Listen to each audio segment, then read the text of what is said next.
Bienvenidos nuevamente al webinar Construyendo Economías Resilientes al Déficit Fiscal. Hoy día estamos con el grupo 6. Mi nombre es Olita Castro y en esta jornada seré su presentadora. Conmigo me acompañan el panelista número 1, Luz, y el especialista número 2, Gonzalo. Muchas gracias por venir y muchas gracias por reunirse hoy día conmigo para poder hablar de este tema tan interesante. Eh, Hablando un poco del tema más a profundidad. Hasta ahora hemos discutido si las economías pueden vivir con un déficit fiscal y qué estrategias pueden aplicarse para reducirlo tanto a nivel global como a nivel de Perú. Sin embargo, es fundamental analizar el impacto del déficit fiscal más allá de su dimensión presupuestaria. La sostenibilidad fiscal no solo depende del nivel de gasto e ingreso del Estado, sino también de cómo esto afecta al entorno. Aspectos como el financiamiento del déficit, su relación con la estabilidad de ingresos del Perú, eh, con la capacidad de gobierno para poder gestionar la deuda pública, etcétera, juegan un papel crítico y crucial para poder determinar el déficit. Y esto también determina si es que el déficit se convierte en una herramienta positiva o negativa para la economía del país. Em, para continuar nuestro debate, quiero plantearles las siguientes preguntas a ustedes.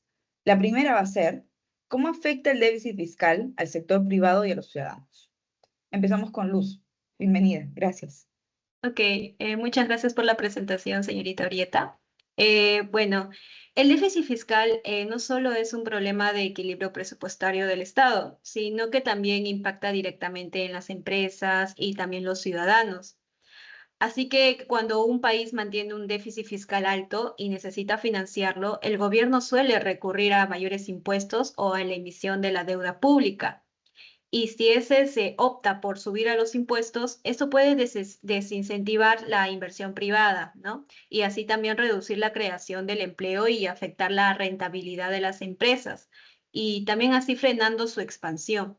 Por otro lado, si el gobierno recurre al endeudamiento, las tasas de interés pueden aumentar, encareciendo el crédito para empresas y ciudadanos, y esto va a dificultar la inversión y el consumo.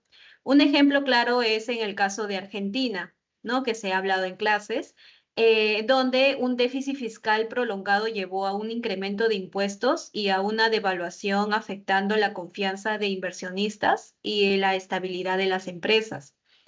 En el caso de nuestro país, Perú, un mal manejo del déficit podría reducir la competitividad, empresarial, y también así elevar el costo de vida.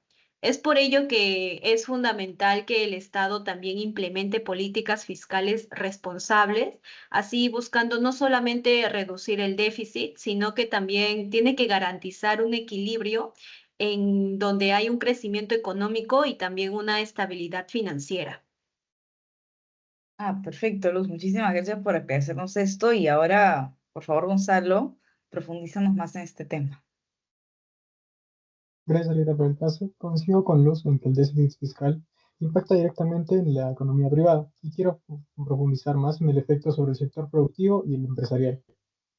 Cuando hablamos de un déficit fiscal mal administrado, este puede generar cierta incertidumbre económica, lo que impacta negativamente en la inversión privada. En el caso más enfocándonos en la minería, donde el Perú es un actor clave en la exportación de cobre y oro, una política fiscal inconsciente puede afectar la atracción de capital extranjero, ya que los inversionistas buscan estabilidad y previsibilidad en los mercados. Un ejemplo claro sería Chile, el cual ha mantenido una política fiscal más equilibrada, lo que ha permitido consolidar su reputación como un destino atractivo para la inversión minera. En contraste, encontramos a Venezuela y Bolivia, donde se han aplicado medidas fiscales erráticas para cubrir ciertos déficits, en lo cual las empresas han reducido su inversión por temor a cambios abruptos en las regulaciones o en la carga tributaria. Además, hay que incidir en que si el gobierno financia el déficit fiscal mediante emisión monetaria, esto puede generar inflación. En economías dependientes de importaciones como la nuestra, una depreciación del sol incrementaría el costo de bienes esenciales, afectando tanto a consumidores como a empresarios. Por ello, en Perú se considera que se necesita una política fiscal más predecible, que combine una correcta administración de ingresos públicos, incentivos a la inversión privada y control de gasto corriente. Perfecto. Muchísimas gracias, Gonzalo y Luz, por sus aportes. Ahora hemos visto de que el déficit fiscal tiene implicaciones directas dentro de la inversión privada, el costo de crédito y la competitividad de las empresas. Sin embargo, también es importante analizar el equilibrio entre la política fiscal y el crecimiento económico. Históricamente, el déficit fiscal ha sido utilizado como una herramienta para estimular la economía. en momentos de crisis o en recesión. En la teoría keynesiana, por ejemplo, se plantea que el gasto público financiado por el déficit debe incrementar la demanda agregada y generar más crecimiento. No obstante, su efectividad depende de la eficiencia de cómo se asignen los recursos y de la capacidad que tenga el Estado para administrar estos recursos, sin generar ningún tipo de endeudamiento o un endeudamiento muy grave y que esto no comprometa la solvencia del país. Entonces, teniendo en cuenta todo lo que les he contado, me gustaría plantear una nueva pregunta. ¿Puede el déficit fiscal ser una herramienta de desarrollo sostenible si se usa correctamente?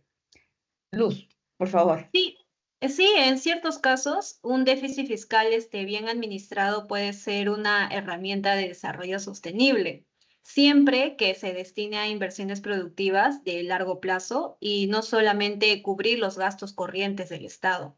Por ejemplo, los países como Canadá y Alemania han utilizado un déficit fiscal temporal para financiar proyectos de infraestructura y educación, lo que en largo plazo ha impulsado el crecimiento económico y fortalecido la estabilidad fiscal. En el caso de nuestro país, podríamos aplicar esta estrategia destinando más recursos a infraestructura, tecnología y educación. Si el endeudamiento se usa estratégicamente para mejorar la productividad del país, el crecimiento económico resultante permitirá que la recaudación fiscal aumente de manera natural y así va a compensar que el déficit sin necesidad de medidas de ajustes drásticas. Un ejemplo es el de Corea del Sur, que en las décadas de 1960 y 70 adoptó una estrategia de déficit fiscal moderado para invertir en educación y tecnología, y gracias a ello logró transformar su economía en una de las más competitivas del mundo. Por lo tanto, el déficit fiscal puede ser una herramienta positiva siempre que se maneje con una visión, pero a largo plazo, y con un enfoque en el desarrollo sostenible. Excelente. Gonzalo, ahora tú que eres especialista en costos de minería y planeamiento económico, por favor, explícanos un poco más desde tu rama cómo lo ves esto. Correcto. Estoy de acuerdo en gran medida con Luz. Sin embargo, en América Latina hemos visto que el problema no es el déficit en sí, sino el mal manejo del uso de los recursos fiscales. Me refiero que en muchos países de la región, en lugar de utilizar el endeudamiento para impulsar sectores productivos, se ha destinado para el gasto corriente excesivo, subsidios mal diseñados y la corrupción, lo que ha deteriorado en la estabilidad económica. En el caso peruano, una estrategia inteligente sería utilizar parte del déficit fiscal para mejorar la productividad del sector minero y agroexportador, que son dos de los pilares de la economía. Esto permitiría generar más ingresos tributarios sin depender exclusivamente de la variación de los precios de las materias primas. Es decir, si el déficit se usa con responsabilidad y está orientado al crecimiento del sector estratégico, es una herramienta efectiva para ese desarrollo. Excelente. Entonces, ahora que ya hemos discutido sobre el uso responsable del déficit fiscal, que puede impulsar sectores productivos y también fomentar el crecimiento económico. Sin embargo, el reto principal de la administración fiscal radica y se basa netamente en mejorar la eficiencia del gasto público y garantizar que los recursos se utilicen de manera transparente y efectiva. En la actualidad, la tecnología juega un papel clave para la modernización de la gestión fiscal, la gestión pública en general, ¿no? La digitalización, el uso de inteligencia artificial y el Big Data permite optimizar la recaudación de impuestos, reducir la evasión fiscal y mejorar la asignación de gastos, como se ha podido ver. Modelos como el de Estonia, por ejemplo, han demostrado que un sistema tributario digitalizado no solo aumenta la eficiencia, sino que también fortalece la confianza del ciudadano en la administración pública, lo cual es extremadamente importante para un gobierno. Con esto en mente, ya voy a plantear la última pregunta para cerrar esta jornada, em, la cual sería, ¿qué innovaciones pueden mejorar la administración fiscal en el Perú? Luz, te doy la palabra, tú como especialista en finanzas y gestión pública. Bueno, uno de los grandes desafíos en el Perú es la falta de digitalización, como usted mencionó, en la administración fiscal. Mientras seguimos con procesos burocráticos, otros países como Estonia y Suecia han utilizado tecnología para reducir la evasión y también mejorar la transparencia, así logrando más recaudación sin subir los impuestos. Una solución sería digitalizar nuestro sistema tributario, ¿no? Con herramientas como la facturación electrónica, la inteligencia artificial, para detectar fraudes y también las plataformas automatizadas de pago. Y así podríamos agilizar la fiscalización y también reducir la evasión y optimizar la recaudación. Si queremos nosotros un sistema fiscal más eficiente y justo, la tecnología es el camino, ¿no? Perfecto, Luz. Muchísimas gracias. Y ahora, Gonzalo, por favor, ahóndanos más en temas desde tu sector. Correcto. Para mencionar, consideraría que otra estrategia clave es la optimización del gasto público mediante el uso de análisis de datos y la inteligencia artificial. En países desarrollados utilizan la Big Data para evaluar en tiempo real la eficiencia del gasto público y detectar diferentes áreas de alto desperdicio. En el sector minero, por ejemplo, se podrían aplicar modelos predictivos para mejorar la administración de regalías y asegurar que los ingresos fiscales sean utilizados en proyectos de impacto económico real y no en gastos ineficientes como se ha venido dando en el sector de Perú. Sí, en eso tienes muchísima razón. Con esta última ronda de análisis, hemos demostrado que el déficit fiscal no solo es, no es inherentemente malo, sino que necesita un buen manejo para poder sostenerlo o poder utilizarlo a nuestro favor dentro del sistema económico. La clave es en usar el endeudamiento de manera estratégica, mejorar la eficiencia del gasto público y fomentar la innovación tecnológica para la gestión fiscal. Ahora, como reflexión final, recordaremos que la sostenibilidad fiscal no solo es un objetivo contable, sino un factor que determina la estabilidad de la economía de un país y el bienestar de la población. Si logramos construir un sistema fiscal más eficiente, vamos a poder llegar a tener un país más transparente y orientado al crecimiento económico. Podremos convertir un déficit fiscal en una herramienta de desarrollo para ayudar a la población más vulnerable.